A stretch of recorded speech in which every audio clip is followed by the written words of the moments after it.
ইংরেজি এবং প্রযুক্তি সম্পর্কে বেসিক ধারণা রাখা।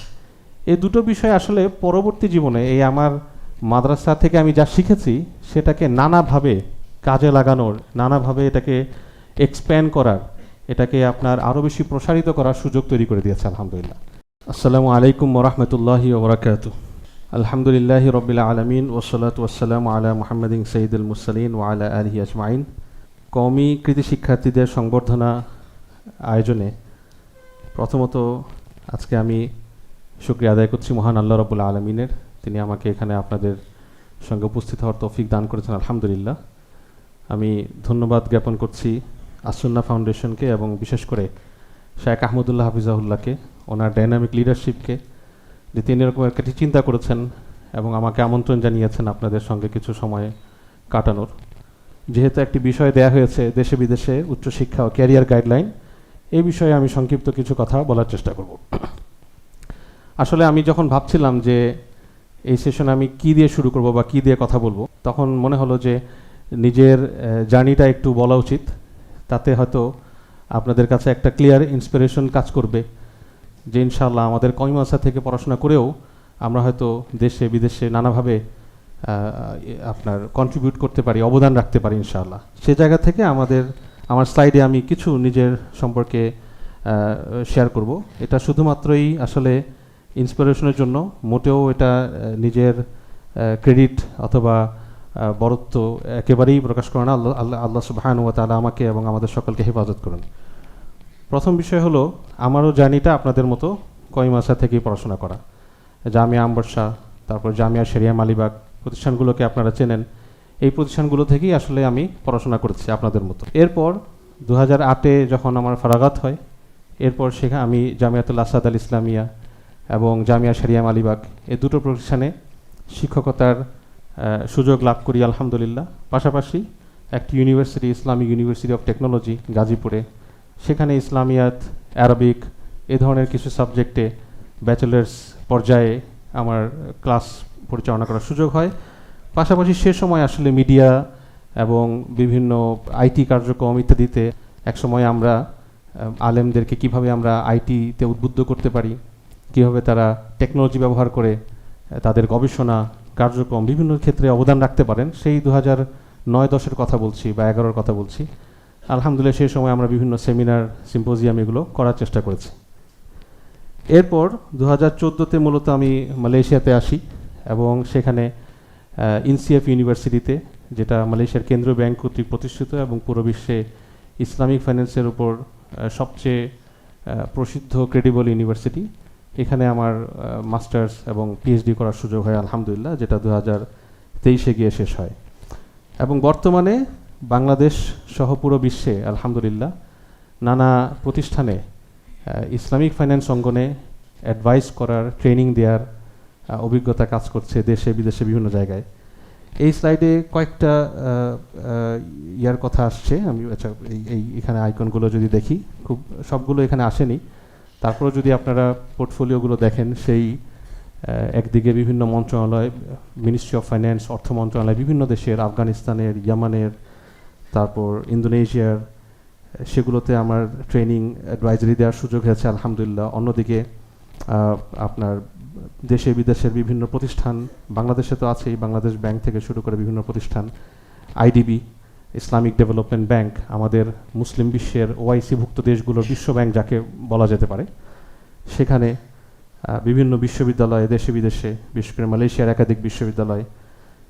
তো এখানে অল্প কয়েকটা পোর্টফোলিও, অল্প কয়েকটা আইকন আসলে নিয়ে আসা হয়েছে, কিন্তু আমি যদি সামারাইজ করি আলহামদুলিল্লাহ এই মুহূর্তে আমাদের দুটো প্রতিষ্ঠান, একটি হচ্ছে বাংলাদেশে আইএফএ কনসালটেন্সি এবং আরেকটি হচ্ছে মালয়েশিয়াতে আদল অ্যাডভাইজারি। এই দুটো প্রতিষ্ঠানের ভেতর দিয়ে আমরা, যদিও বাংলাদেশি অধিকাংশই এবং এই আপনাদের মতোই কওমি মাদ্রাসার ফারেক ভাইয়েরা আমাদের এখানে কাজ করছেন শরিয়া অ্যাডভাইজার এবং কনসালটেন্সিতে, মাশাআল্লাহ তারা পুরো বিশ্বের, একদিকে আমাদের সেই, আমি যদি নর্থ আমেরিকা থেকে বলি, আমেরিকাতে, কানাডাতে, আফ্রিকায় যদি বলি, সাউথ আফ্রিকায়, নাইজেরিয়াতে, তারপর সেনেগালে, তারপর সেন্ট্রাল এশিয়াতে যদি বলি উজবেকিস্তান, কাজাখস্তান, ইউরোপে যদি বলি নেদারল্যান্ডস, ইউকেতে, অস্ট্রেলিয়াতে তো আছেই, আর আমাদের এই অঞ্চলে সাউথ এশিয়াতে বাংলাদেশ, পাকিস্তান, আফগানিস্তান, এবং সাউথ ইস্ট এশিয়াতে মালয়েশিয়া, ইন্দোনেশিয়া, ব্রুনাই, মিডল ইস্টে হচ্ছে ইউএই, বাহরাইন, সৌদি, এই দেশগুলোতে আলহামদুলিল্লাহ আমাদের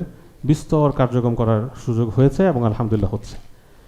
এই পুরো বিষয়টার চিন্তা কিন্তু এই কমিমাসা থেকেই শুরু। এই বৃহৎ চিন্তাটাই আমি আপনাদের সাথে শেয়ার করার চেষ্টা করছি। আমিও এক সময় আপনাদের মতো ছাত্র ছিলাম এবং 2008-এ যখন প্রথম রেজাল্ট আসে, একটু আগে মোহতারাম গাজী সানাউল্লাহ ভাই বললেন, আলহামদুলিল্লাহ আল্লাহ সুবহানাহু ওয়া তাআলা যে রেজাল্ট দিয়েছেন এটা একান্তই আসলে তার অনুগ্রহ। কিন্তু ওই সময় এরকম কোনো সংবর্ধনা আয়োজনের আসলে আমাদের কানে আসেনি, হয়তো ছিল আমরা জানি না। সে সময় খবর পেয়েছি যে ময়মনসিংহে আমাদের একজন মোহতারাম লেখক এবং আলেম আছেন, মাওলানা লাবিব আবদুল্লাহ হাফিজাউল্লাহ, তার মাধ্যমে শুনেছি জামিয়া ইসলামিয়াতে একটা আপনার সংবর্ধনা আয়োজন করা হচ্ছে। সেটা হচ্ছে ওই বার্ষিক মাহফিলের সাথে শেষে আপনার যারা স্ট্যান্ড করেছে তাদেরকে তারা একটা সংবর্ধনা আয়োজন করার চেষ্টা করেছেন। কিন্তু সেটাই আসলে অনেক বড় অনুপ্রেরণাদায়ক ছিল সে সময়, কারণ এর বাইরে আর আমাদের কারো কোনো প্রতিষ্ঠানের কথা জানা ছিল না। অবশ্যই আমার নিজ প্রতিষ্ঠান জামিয়া শরিয়া মালিবাগ, আমার আসাতিজাই কেরাম, তারা অনেক ভাবে তারা উদ্বুদ্ধ করেছেন, আলহামদুলিল্লাহ অ্যাপ্রিসিয়েট করেছেন, সেটা তো আছেই। কিন্তু আজকে যখন আমরা আপনাদের দিকে দেখি, এটা একটা বড় অপরচুনিটি, এটা একটা বড় সুযোগ যে এর মাধ্যমে আপনারা নিজেদেরকে ভবিষ্যতে কোথায় দেখতে চান সেই চিত্রটা একটা ভিজুয়ালাইজ করার, চিত্রায়িত করার, তাসাব্বুর করার সুযোগ হচ্ছে, যার মাধ্যমে আমাদের একটা ক্লিয়ার একটা পাথওয়ে বা একটা পদ্ধতি কী হতে পারে সেটা আমাদের কাছে ইনশাআল্লাহ স্পষ্ট হবে। আমি যেই বিষয়টি বলতে চাই সেটা হচ্ছে যে এই দীর্ঘ পথ চলার পেছনে আসলে আমার কি ছিল ব্যক্তিগতভাবে, আমি যদি এখন নিজের দিকে তাকাই, অবশ্যই আসাতিজায়ে কেরামের দোয়া, পিতামাতার দোয়া, এটা তো একদম বেসিক, মানে ফান্ডামেন্টাল, এটা তো লাগবেই। এটার বাহিরে আমরা চিন্তাই করতে পারি না। এর বাহিরে স্কিলের জায়গা থেকে আমিও যেমন আগেও বলেছি, আপনাদের মতোই আমি কওমি মাদ্রাসার ছাত্র এবং আমার আসাতিজায়ে কেরাম সবসময় আমাদেরকে যেটা বলেছেন যে আমাদের যে কিতাবগুলো সেগুলোর জন্য আমরা ঠিকমতো পড়ি, এটার সাথে প্রয়োজনীয় যে মুতালাগুলো সেগুলো যেন আমরা করি, সেটাই করেছি। পাশাপাশি হ্যাঁ, এক দুটো বিষয় যেটা হয়তো আমার সুযোগ হয়েছে অতিরিক্ত করার, সেটা হচ্ছে ভাষা শেখা। এক নম্বর অবশ্যই আরবি তো আছেই, সেটার পেছনে মেহনত তো ছিলই, পাশাপাশি ইংরেজি। এবং ইংরেজি মেহনতটা আপনার এটার পিছনে কিছু রিজন ছিল, কিন্তু যে কারণেই হোক আলহামদুলিল্লাহ সেই আমার একজন উস্তাদও ছিলেন জামিয়া শরিয়া মালিবাগ আসার আগে যে মাদ্রাসায় ছিলাম, জামিয়া আম্বরসায়, আমাদের মাস্টার আনোয়ার স্যার, তিনি আমাকে সেই সময় সেই তালিমুল ইসলামের বছর এবং মিজানুল সাহেবের বছর ওনার ইংরেজির মাস্টার্স বই আমাকে পড়াতেন। উনি ইংরেজিতে মাস্টার্স করতেন, ওইটা এসে আমাকে আসরের পর পড়াতেন। আমার আগ্রহ ছিল বিধায় উনি আমাকে সেই সময়টুকু দিয়েছেন। আল্লাহ সুবহানাহু ওয়া তাআলা ওনাকে দুনিয়া এবং আখিরাতে জাযায়ে খায়ের দান করুন। এরপর পরবর্তীতে এটা আমি চালু রেখেছি বিভিন্ন সময়, এটা আমার আগ্রহের জায়গা ছিল। আর দ্বিতীয় আরেকটা বিষয় ছিল টেকনোলজি। আমরা একটু আগেই বলেছি যে আমরা সেই 2009, 10, 11 সময় আইটি সেমিনার করেছি আলেমদের জন্য। কিন্তু আমার পুরো আপনার শিক্ষার জীবনে কোনো স্কুলে বলি, মাদ্রাসায় বলি, ইউনিভার্সিটিতে বলি, কোথাও আসলে আইসিটি নামে কোনো সাবজেক্ট ছিল না। কোথাও আসলে হাতে কলমে কোনো ট্রেনিং নেওয়ার আমার সুযোগ হয়নি। পুরোটাই সেলফ লার্নিং। ছুটি পেয়েছি, অন্যরা অনেক সময় ঘোরাঘুরি করে, আমি ওই সময় ফার্ম গেটে গিয়ে একটা হয়তো বই নিয়ে আসছি, কীভাবে অ্যাডোবি ফটোশপ চালায়, কীভাবে এটা চালায়। ওই সময় তো এত টিউটোরিয়াল আপনাদের মতো ছিল না যে ইউটিউবে দেখে ভিডিও দেখে শিখবেন। এখন তো টিউটোরিয়াল লাগে না, এখন এআইকে জিজ্ঞেস করলে এআই সব বলে দেয়, বা শেখাও লাগে না, বললেই করে দেয়। তো এত সুযোগ তো ছিল না। আমি বই দেখে এটা মুখস্থর মতো করতাম। এরপর আমার এক ভাই, ওনার কাছে কম্পিউটার ছিল, সারাদিন পর অথবা 2 দিন পর গিয়ে ওনার কম্পিউটারে 1 ঘন্টার সময় নিয়ে ওই যেগুলো মুখস্থ করেছি ওখানে নিজে নিজে অ্যাপ্লাই করতাম মুখস্থ থেকে। এটা ছিল আমার শেখার উপায়। তো এই দুইটা জিনিস, ইংরেজি এবং প্রযুক্তি সম্পর্কে বেসিক ধারণা রাখা, এই দুটো বিষয় আসলে পরবর্তী জীবনে এই আমার মাদ্রাসা থেকে আমি যা শিখেছি সেটাকে নানাভাবে কাজে লাগানোর, নানাভাবে এটাকে এক্সপ্যান্ড করার, এটাকে আপনার আরও বেশি প্রসারিত করার সুযোগ তৈরি করে দিয়েছে আলহামদুলিল্লাহ। সেই আলোকে আমি যদি এখন আপনাদের জন্য কিছু বলতে চাই, তাহলে প্রথমত আমি যে বিষয়টি বলার চেষ্টা করব সেটা হচ্ছে এই বিষয়টা অ্যাকনোলেজ করা যে আপনারা আসলে সাধারণ কেউ নন। যারা কওমি মাদ্রাসা থেকে পড়াশোনা করেছেন দীর্ঘ একটা সময়, অনেক সময় আমাদের এখনকার প্রজন্ম আপনারা হতাশায় ভোগেন, আমরা কি শিখলাম অথবা আমি কি করে খাবো, এরকম একটা, এগুলো হচ্ছে শয়তানের ওয়াসওয়াসা, আধুনিক ওয়াসওয়াসা। মানে আপনাদের কিভাবে ওয়াসওয়াসা দিতে হবে সেই জায়গায় শয়তানের অনেক লম্বা ট্রেনিং আছে। এবং নিশ্চিতভাবে আপনারা আছেন 2026-এ, শয়তান আছে 2000 অথবা 3026-এ। সো সে অনেক অ্যাডভান্স। কিভাবে আপনাকে সে ওয়াসওয়াসা দিবে, এই টেকনোলজি তার কাছে আরও অনেক অ্যাডভান্সড। কিন্তু আমরা যদি একটু চিন্তা করি, আমি তো বিশ্বের বিভিন্ন আপনার এডুকেশন সিস্টেমে আলহামদুলিল্লাহ পড়ার এবং পড়ানোর সুযোগ হয়েছে, বা এখন আমি বিভিন্ন ইউনিভার্সিটিতে দেশে বিদেশে ভিজিটিং লেকচারার হিসেবে, ডাইরেক্ট লেকচারার হিসেবে আছি। আমি মনে করি যে আমাদের এখানে যেই কিছু বেসিক স্ট্রেংথ বা শক্তি বা স্কিল আমরা শিখি মাদ্রাসাগুলোতে, এটা আনপ্যারালালড মানে এটা অতুলনীয়। এটার কাছাকাছিও আমরা অন্য জায়গায় এই স্কিলগুলো পাই না। যেমন প্রথমত অবশ্যই কোরআন, হাদিস, ফিক, আকীদা, উসুল ফিক, সিরা, এই যে বিভিন্ন বিষয়বস্তু শরিয়ার যেগুলো আমাদের শেখার সুযোগ হচ্ছে, এগুলো কিন্তু আমাদের মন মস্তিষ্ক, আমাদের আকল, আমাদের আদব, আমাদের আখলাক এগুলোকে শেপ করে দিচ্ছে। এগুলোকে আপনার একটা মিজান, একটা ইতিদালের মধ্যে নিয়ে আসছে, যেটা আপনি অন্য কোনো শিক্ষা ব্যবস্থায় খুঁজে পাবেন না। সেটা খ্রিস্টানদের হোক, সেটা জুসদের হোক, মুসলিমদের তো বটেই। এটার প্যারালাল আসলে এটার কাছাকাছি তুলনা করার মতো আমরা কিছু দেখি না। ঠিক আছে, এটাকে আমরা একটা সাইডে রাখলাম, ধরে নিলাম যে এটা খুব বেশি মূল্যবান না, এটা আমরা তর্কের খাতিরে মেনে নিলাম। কিন্তু এর বাহিরে দেখেন আমাদের যে আদব, আমাদের সালাফে সালেহিন কি করতেন? কানু ইয়াতাআল্লামুনা আল আদব ক্বাবলা আল ইলম, ইলমের আগে আদব শিখতেন। এই যে আমাদের একটা দীর্ঘ 10 বছর 12 বছর আসাতিজায়ে কেরাম আমাদেরকে একটা নিয়মানুবর্তিতার মধ্য দিয়ে গড়ে তুলেছেন। হ্যাঁ, আমরা কিভাবে কথা বলবো, কিভাবে খাবো, কিভাবে কাজ করব, কিভাবে প্রবলেম সলভ করব, কিভাবে আমরা পারস্পরিক আপনার ডিসপিউটের সময়, ঝগড়ার সময় নিজের স্বার্থটা ছেড়ে দিব, এই যে ট্রেনিংগুলো আমাদের হয়েছে, এগুলো কিন্তু ফাওনা, এগুলো মিনিংফুল, এগুলো সবগুলোই অর্থবোধক, এবং এগুলো এখন মানুষ টাকা দিয়ে শেখায়, মোটিভেশনাল স্পিকার নামে লাখ লাখ টাকা নেয়, এরপর শেষে কিন্তু শেখে না মানুষ। কারণ এগুলো একটা সেশন দিয়ে শেখার বিষয় না, এগুলো দিনের পর দিন আপনার তারবিয়া আমরা যেটা বলি, আমাদের আসাতিজায়ে কেরাম যেটা করেছে, এইটা খুবই ফান্ডামেন্টাল একটা স্কিল। এই যে কানু ইয়াতাআল্লামুনা আল আদব ক্বাবলা আল ইলম, আমাদের সালাফে সালেহিনের ব্যাপারে বলা হয়েছে। আমি যখন প্রথম পড়েছি আমার কাছে মনে হয়েছে এটা কি, এমন আছে সালাফে সালেহিন 30 বছর আদবের পিছনে সময় নষ্ট করেছেন, 30 বছর আদব শিখেছেন, এরপর ইলম শিখেছেন 5 বছর, মানে এটা তো মেক সেন্স করতেছে না, তাই না? আমরা এখন ইলম শিখি, এরপর আদব শিখতে ভুলে যাই, এরকম একটা অবস্থা। কিন্তু যখন আপনি চিন্তা করবেন একটা মানুষকে আসলে মানুষ বানাচ্ছেই এই আদব। আদব মানে কি? আমার এটিকেট, আমার বিহেভিয়ার, আমার চিন্তার ধরন, আমার মনন সব কিছু তৈরি করে দেয় এই যে আদব, যে জিনিসটা বলি, এটা আমাদের মাঝে আমাদের আসাতিজায়ে কেরাম ঢুকিয়েছেন। শৃঙ্খলা, ডিসিপ্লিন, সময় ব্যবস্থাপনা। আজকে আমরা যেটা দেখি ক্যাডেট কলেজগুলোতে আর্মিদের যে ট্রেনিংগুলো হয়, আমাদের এই ট্রেনিং কি এর চেয়ে খুব বেশি ডিফারেন্ট? আমি তো মনে করি যে আমাদের যে মনস্তাত্ত্বিক যে ট্রেনিংটা করানো হয় এবং ডিসিপ্লিনে আনা হয়, সেটা আসলে কোনো অংশ এখান থেকে কম না। হয়তো ধরন ভিন্ন হতে পারে, নওয়াইয়াত ভিন্ন হতে পারে, কিন্তু মূল যে অবজেক্টিভ বা মূল যে লক্ষ্য সেটা কিন্তু একই। এবং এরপর দেখেন আমাদের একটু আগে মহতারাম সাইমুম সাদি হাফিজাহুল্লাহ তিনি বলেছেন কথা বলার যোগ্যতা। এই যে পুরো বিশ্বে এখন কথা বলতে পারা, পাবলিক স্পিকিং, এই যে আমাদের প্রতি সপ্তাহে বক্তৃতা মজলিস হয়, আপনার এই যে আমাদের এত বেশি বক্তা কিভাবে তৈরি হয়, বক্তা হওয়াটা কিন্তু একটা স্কিল, যদিও আমরা এটা নিয়ে হাস্যরস করি, বাট এটা একটা স্কিল।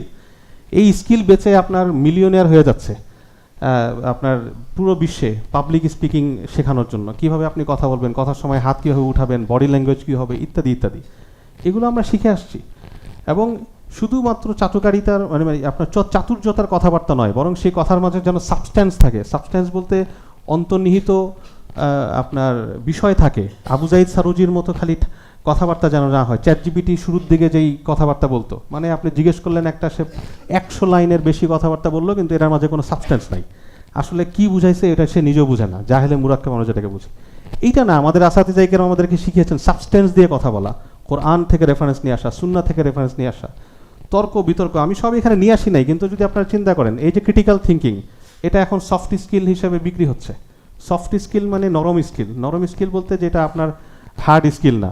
আচ্ছা, যাই হোক, আমি ওই ব্যাখ্যায় যাচ্ছি না, কিন্তু সফট স্কিল বলতে ওনারা যেটা বুঝায় ওইটাই আমরা আদব বলি আর কি। তো ওনারা বলতেছেন কি ক্রিটিক্যাল থিঙ্কিং এটা একটা ইম্পর্টেন্ট আপনার স্কিল।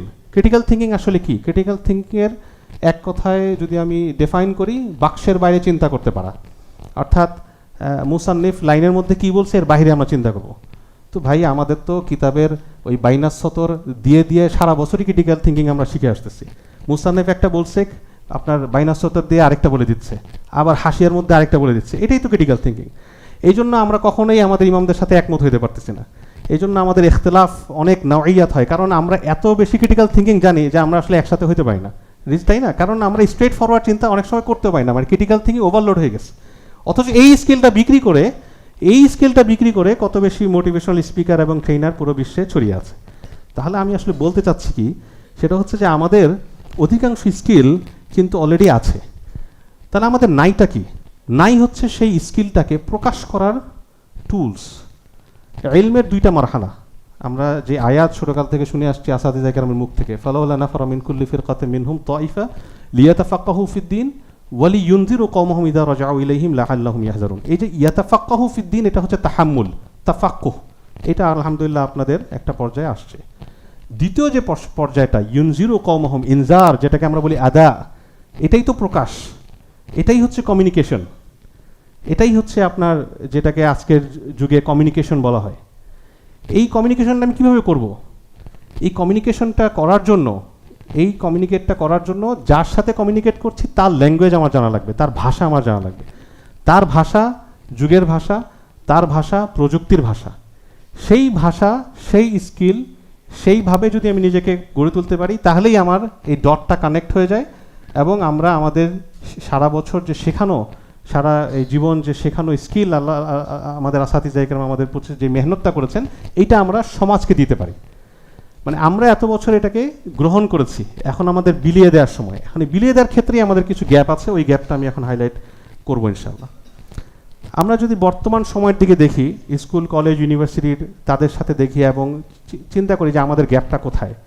প্রথম বিষয়, আমি ওই নিজের কথা বলতে গিয়েও যে কথাটা বলেছি, ইংরেজি মানে ভাষার মধ্যে অবশ্যই আরবি তো প্রথম, মানে অবশ্যই বলতে এটা ফর গ্রান্টেড মনে করার কারণ নাই যে আমরা তো আরবি জানি, আমার লাগবে না, এইটা না। আমরা কতটুকু আরবি জানি এটা আমরা প্রত্যেকেই নিজের সাথে নিজে মুহাসাবা করতে পারি, যে আরবিতে কি আমরা কথা বলতে পারি কিনা, আরবি লেটেস্ট বিষয়গুলো আমরা বলতে পারি কিনা, বুঝতে পারি কিনা। কমিউনিকেটিং যে ল্যাঙ্গুয়েজ, আমরা যেটাকে ওয়ার্কিং ল্যাঙ্গুয়েজ বলি, কাজ করার মতো যে ভাষা, সেইটা আমাদের জানা দরকার। ঠিক একইভাবে ইংরেজি। আমি একটা ইন্টারন্যাশনাল ফোরামে ছিলাম ইসলামিক ফাইন্যান্সের, সম্ভবত একজন বাংলাদেশি হিসেবেই ছিলাম। ওখানে পাকিস্তানের একজন বড় আলেম ছিলেন, শেখুল ইসলাম হাফিজাহুল্লাহর তিনি ছাত্র, একই সঙ্গে পাকিস্তানে তিনি অত্যন্ত অবস্থা ভাবাপন্ন শরিয়া অ্যাডভাইজার। তো আমাদের ইনফর্মাল আমরা একসাথে খাচ্ছি এরকম একটা সময় উনি এই কমেন্টটা করেছেন যে আমি একদিন ভাবছি যে ডক্টর ইউসুফ সুলতান কিভাবে বাংলাদেশি হয়ে ইন্টারন্যাশনাল অ্যারিনাতে আছে। তো আমার কাছে মনে হয়েছে বিকজ হি নোজ ইংলিশ।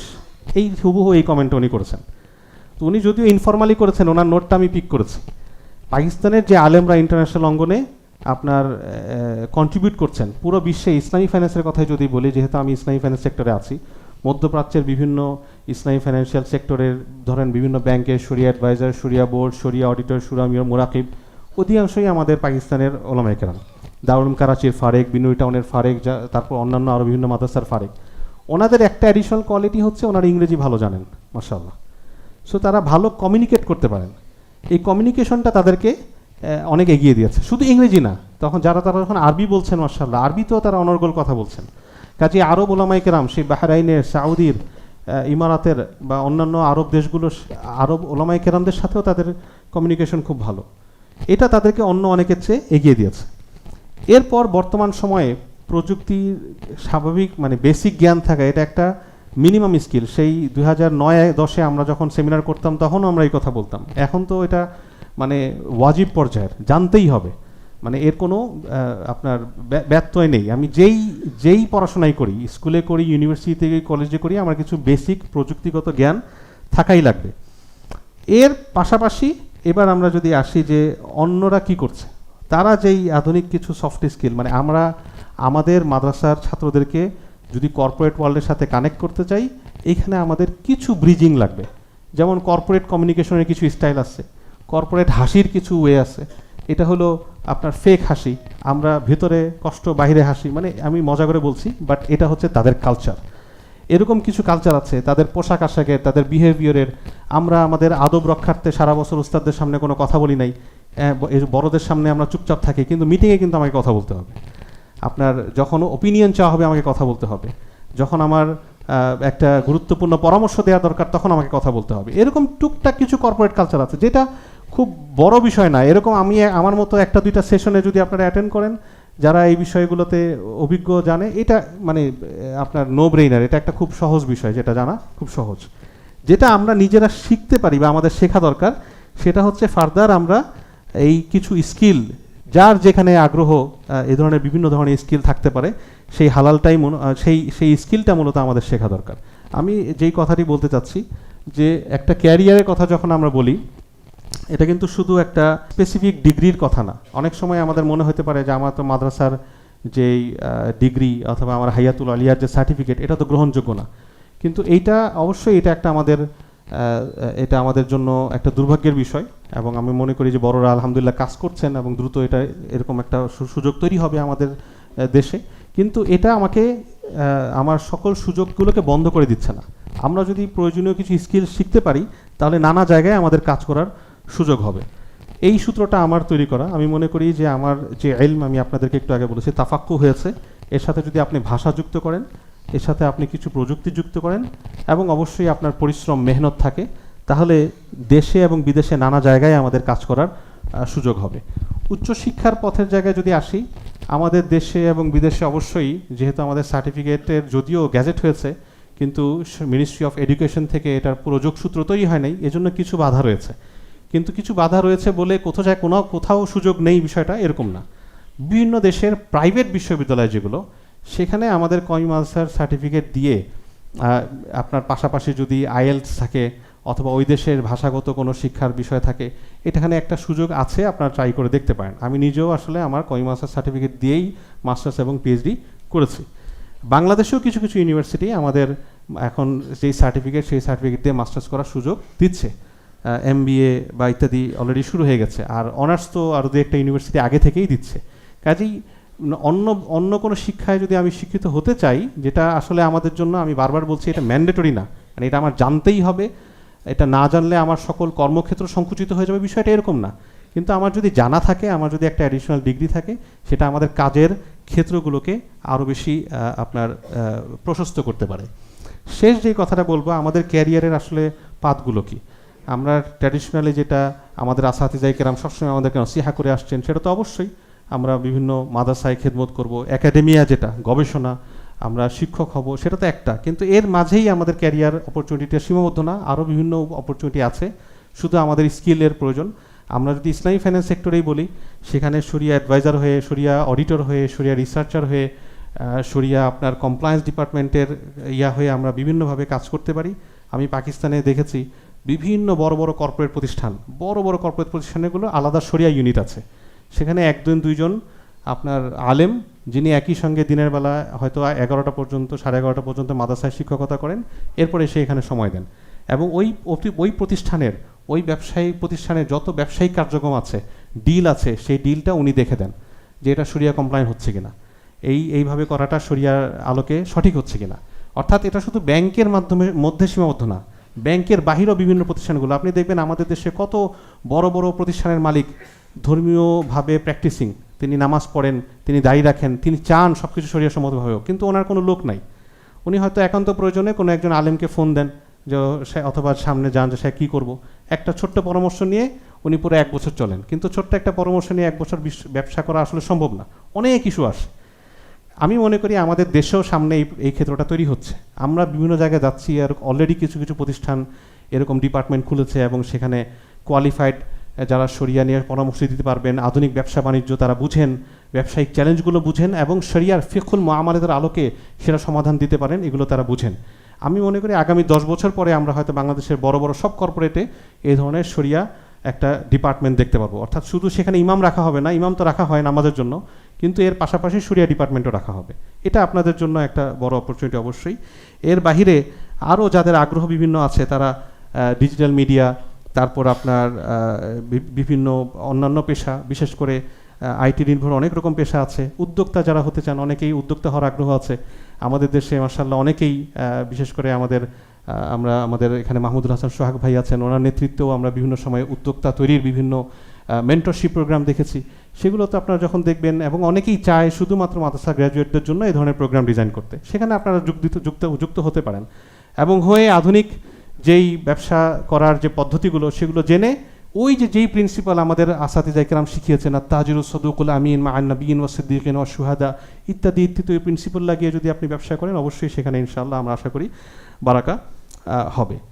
এবং এখানে যেই বিষয়টা দিয়ে আমি শেষ করতে চাই, আমাদের আসাতিজা ইকরাম সবসময় যে বিষয়টা ভয় পান, আমাদের আসাতিজা ইকরাম কেন চান যে আমি মাদ্রাসা এবং মসজিদের মাঝেই আপনার নিবিষ্ট থাকি, যেন আমি পথ না হারাই, যেন আমি গুমরাহ না হয়ে যাই, অর্থাৎ পথ হারা না হয়ে যাই। কাজে এইখানেই আসলে আমাদের দরকার একজন একজন উস্তাদের পরামর্শে চলা, যেটাকে এখন ওনারা মেন্টরশিপ বলেন। ওনারাও কিন্তু মেন্টরের কথা বলেন যে মেন্টরের হাত না ধরলে আপনি তাড়াতাড়ি বড় হতে পারবেন না। এটাই তো আমাদের উস্তাদরা শিখিয়েছেন, যে যেই উস্তাদকে ভালো লাগে সেই উস্তাদের পরামর্শে আপনি চলুন।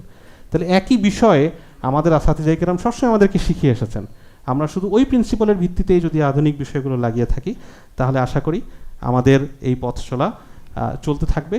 এবং আমি সর্বশেষ যে বিষয়টি বলতে চাই, আপনারা থেমে থাকবেন না। মাশাআল্লাহ, আল্লাহ সুবহানাহু ওয়া তাআলা আপনাদের কষ্ট, আসাতিজা ইকরামের দোয়ার বারাকায় একটা ভালো রেজাল্ট দিয়েছেন। এই রেজাল্টটা আপনাদের প্রতি একটা দায়িত্ব অর্পণ করছে। বলে না, great power comes with great responsibility. আমি বলবো great result comes with great responsibility. আপনার একটা ভালো রেজাল্ট হয়েছে, আপনার দায়িত্ব বেড়ে গিয়েছে। আলা কুল্লুকুম রাইন ওয়া কুল্লুকুম মাসউলুন আন রাইয়াতিহি। আজকের এই হলে যারা আছেন তাদের দায়িত্ব অবশ্যই যারা হলে নাই তাদের থেকে অনেক বেশি। কিভাবে আপনার এই দায়িত্ব আপনি সুচারুভাবে পালন করতে পারেন দেশের জন্য, উম্মার জন্য, সেই জায়গায় নিজেকেই আসলে খুঁজে বের করতে হবে। কোথায় যাবেন, কিভাবে সেই কাজগুলো করবেন, অনেক সুযোগ এখন তৈরি হয়েছে, শুধু নিজের প্রচেষ্টা এবং ইচ্ছা প্রয়োজন। আল্লাহ সুবহানাহু ওয়া তাআলা আমাদের সকলকে তৌফিক দান করুন, তিনি আমাদের ইলমে আমলে বারাকা দান করুন, এবং আমাদেরকে দেশ, জাতীয়, উম্মার কাজে, দ্বীনের কাজে নিজেদেরকে আত্মনিয়োগ করার তৌফিক দান করুন। আমিন। জাযাকুমুল্লাহ খাইরান। আসসালামু আলাইকুম ওয়া রাহমাতুল্লাহি ওয়া বারাকাতুহু।